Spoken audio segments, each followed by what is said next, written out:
ஓம் சாய்ராம். என்னுடைய பிரியமான பக்தர்களே, உங்கள் மனசில் எதிர்காலத்தை பற்றின பயம் இருக்கா அப்படின்னா இந்த பதிவு உங்களுக்கானது தான். இந்த பதிவை முழுசும் ஸ்கிப் பண்ணாமல் பாருங்கள். ஏன்னா முழுக்க முழுக்க உங்களுடைய எதிர்காலத்தை பற்றிய பயத்தை போக்குறதுக்கான ஒரு பதிவாக தான் இது இருக்க போகுது.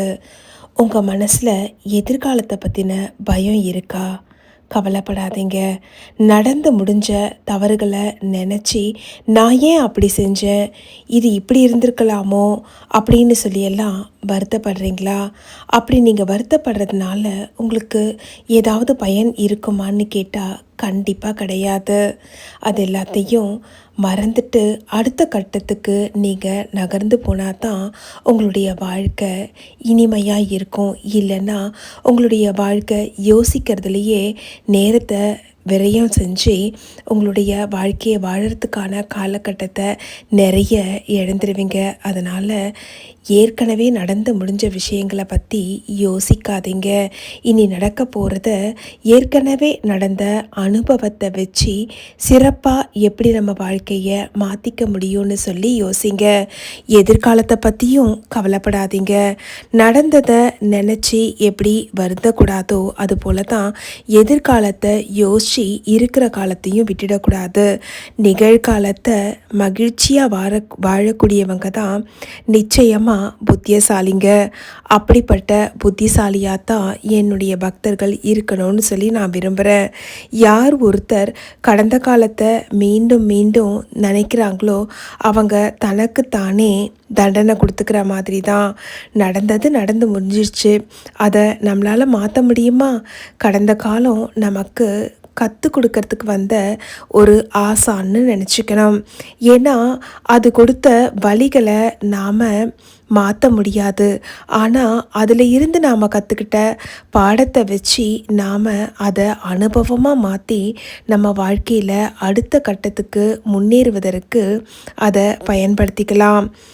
எப்போவுமே நாளைக்கு என்ன ஆகுங்கிறத பற்றி யோசிக்கிறதையும் முதல்லையே நிறுத்து. ஏன்னா என் வாழ்க்கை சரியாக போகுமா, இது சரிதானா, நாம் சரியாக தான் போயிட்டுருக்குறோமா, இதை இப்படி செஞ்சால் என் எதிர்காலம் நமக்கு சரியாக இருக்குமா அப்படின்னு சொல்லி நீ எதிர்காலத்தை பற்றி ரொம்ப பயப்பட வேண்டிய தேவையே இல்லை.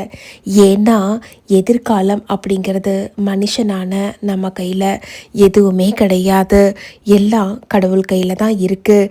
இதில் நீ செய்ய வேண்டியது ஒன்றே ஒன்று தான்.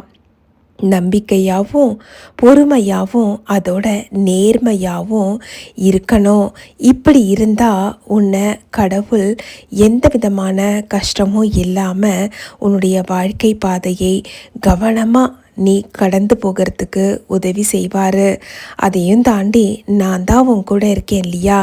என்னைக்கு நீ என்ன உன்னுடைய குருவாக ஏற்றுக்கிட்டியோ அன்னையிலேருந்து உன்னுடைய வாழ்க்கை என்னோட பொறுப்பு.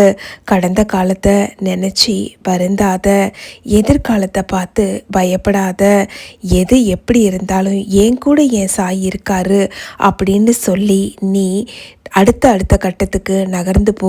இந்த நிமிஷத்தை நீ மகிழ்ந்து அனுபவிக்க தயாராக இரு. நீ இது எல்லாத்தையும் பெற்றிருக்கிறாய் இல்லையா? இது எல்லாத்தையும் கடவுள் தானே கொடுத்தாரு.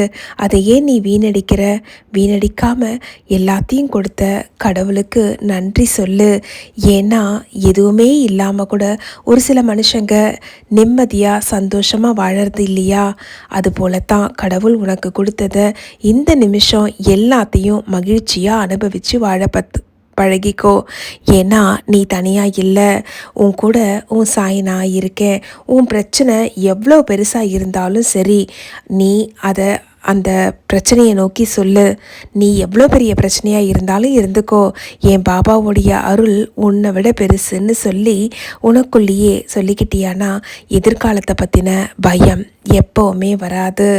இந்த நாள் உனக்கு நல்ல நாளாக அமைஞ்சிருக்கிறதுனால தான் என்னுடைய இந்த அறிவுரைக்கான பதிவு உன் கண்ணில் பட்டிருக்குது. இது சாதாரணமாக உன் கண்ணில் படலை, உன்னுடைய நம்பிக்கைக்கும் பொறுமைக்கும் பரிசாத்தான் உன் கண்ணில் மனதில் இந்த பதிவு பட்டிருக்கு.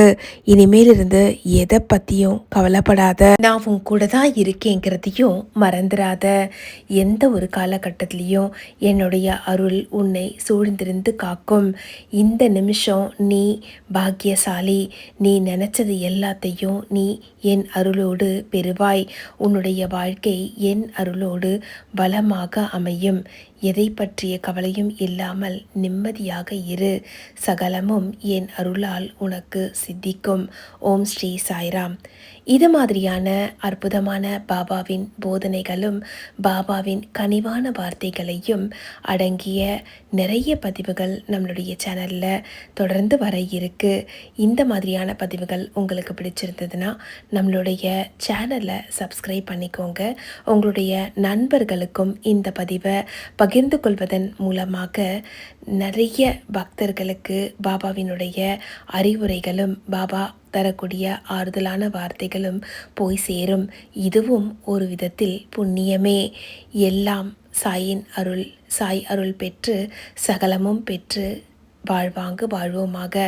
மற்றும் ஒரு அற்புதமான பதிவோடு உங்கள் அனைவரையும் மீண்டும் சந்திக்கிறேன். நன்றி, வணக்கம். ஓம் ஸ்ரீ சாய்ராம்.